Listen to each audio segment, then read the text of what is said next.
আমচুৰ ফালৰ পৰা IA117824 of 2025 এই ৱাক অফ এমেণ্ডমেণ্ট এক্টত ইণ্টাৰভেনিং পেটিশ্যন হিচাপে ফাইল কৰা হৈছিল।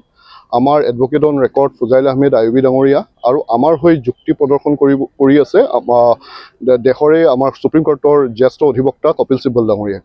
আজি যেতিয়া মেটাৰটো আজি শুনানিৰ বাবে আৰম্ভ হ'ল তেতিয়া চিফ জাষ্টিছ গাবাই ডাঙৰীয়াই ক'লে যে তেওঁ যিহেতু যোৱাকালিহে চিফ জাষ্টিছৰ কাৰ্যালয়ত তেওঁ দায়িত্ব ভাৰ লৈছে, তেওঁ ইতিমধ্যে গোটেই পেপাৰ্ছখিনি থ্ৰু দি যোৱা নাই, তেওঁ সেই কাৰণে প্ৰস্তুত নহয়। কিন্তু তথাপিতো দুই পক্ষৰ মাজত আলোচনা হ'ল যে যেতিয়া পূৰ্ণাংগ শুনানি হ'ব ৰিগাৰ্ডিং ইণ্টাৰিম ৰিলিফ, তেতিয়া কি বিষয়ৰ ওপৰত আলোচনা হ'ব, সেই ইছ্যুজবোৰ কম্পাইল কৰি কাৰণে কম্পাইলেশ্যনছবোৰ দুই পক্ষৰ মাজত আলোচনা কৰি শনিবাৰ ইভিনিঙৰ ভিতৰত, ছেটাৰডে ইভিনিঙৰ ভিতৰত সেইখিনি ৰেডি কৰিবলৈ দিছে আৰু আমাৰ মানডে ইভিনিঙৰ ভিতৰত সুপ্ৰিম কোৰ্টত সেইখিনি ফাইল কৰিবলৈ দিছে।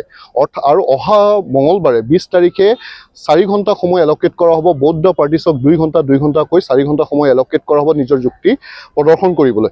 এই গোটেই শুনানিৰ ভিতৰত আকৌ কিছুমান নতুন কথা আহিছে। আপোনালোকে অৱগত যে চিফ জাষ্টিছ সঞ্জয় খান্নাই যিমানটা পেটিশ্যন আহিছিল তাৰ ভিতৰত 5টা মেইন লিড পেটিশ্যন হিচাপে নিৰ্ধাৰিত কৰিছিল।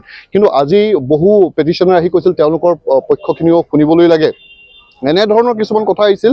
কোনোবাই পেটিশ্যন লৈ আহিছিল যে 1995 ৱাক অফ এমেণ্ডমেণ্ট এক্টটোৰ ওপৰতো কিছুমানে চেলেঞ্জ আনিছিল। সেই বিষয়খিনি বৰ্তমানৰ CJ গাবাই মাইলৰ্ড গাবায়ে তেওঁ নাকচ কৰিছে আৰু যি হিচাপে 5টাই মূল লিড পেটিশ্যনাৰ থাকিব আৰু যি 2 ঘণ্টা সময় এলকেট কৰা হৈছে পেটিশ্যনাৰ বা ৰেছপণ্ডেণ্ট, তেওঁলোকে নিজে মিটিং কৰি যদি সেইখিনি এডজাষ্ট কৰিব পাৰে বেলেগ কথা।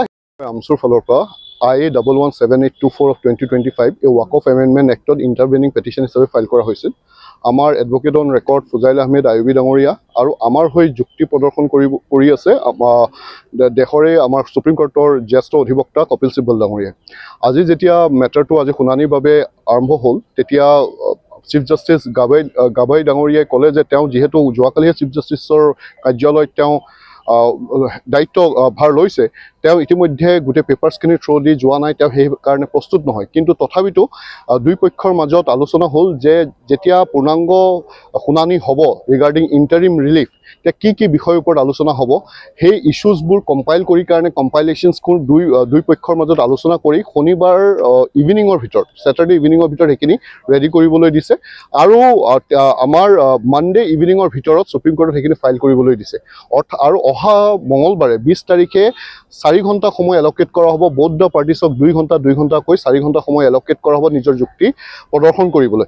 এই গোটেই শুনানিৰ ভিতৰত আকৌ কিছুমান নতুন কথা আহিছে। আপোনালোকে অৱগত যে চিফ জাষ্টিছ সঞ্জয় খান্নাই যিমানটা পেটিশ্যন আহিছিল তাৰ ভিতৰত 5টা মেইন লিড পেটিশ্যন হিচাপে নিৰ্ধাৰিত কৰিছিল। কিন্তু আজি বহু পেটিশ্যনাৰ আহি কৈছিল তেওঁলোকৰ পক্ষখিনিও শুনিবলৈ লাগে। এনেধৰণৰ কিছুমান কথা আহিছিল।